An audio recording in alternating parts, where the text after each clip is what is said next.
বাবা, আমরা আপার সাথে দেখা করতে যাচ্ছি। আর কতবার তোমাকে বারণ করলে তুমি বুঝতে পারবে যে ওই মেয়েটার সঙ্গে তোমার দেখা করা চলবে না? তারপরও কেন তুমি মেয়েটার সঙ্গে দেখা করতে যাচ্ছ? তুমি বাবা, তুমি কঠিন হতে পারো, আমি মা, আমি না। না, তুমি ওই বাড়িতে যেতে পারবে না। আমি তোমাকে যা বলেছি তাই তোমাকে মানতে হবে। মেয়েটাকে আমি জন্ম দিয়েছি, তাই ওর জন্য আমার কষ্ট হয়, তার জন্য আমি ওকে দেখতে যাচ্ছি।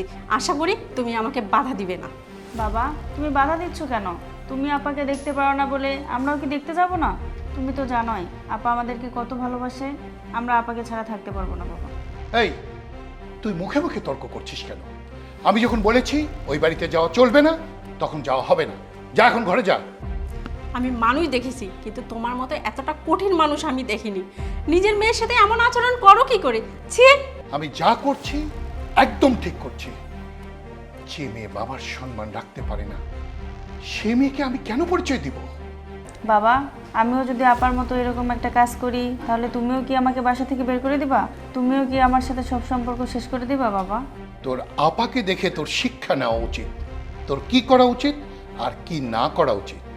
আশা করি আমার কথা তুই বুঝতে পেরেছিস। লিজা তো তোমারই মেয়ে, তুমি যদি এতটা কঠিন হতে পারো, তাহলে ও কেন পারবে না? ওর যা বলেছে ঠিকই বলেছে।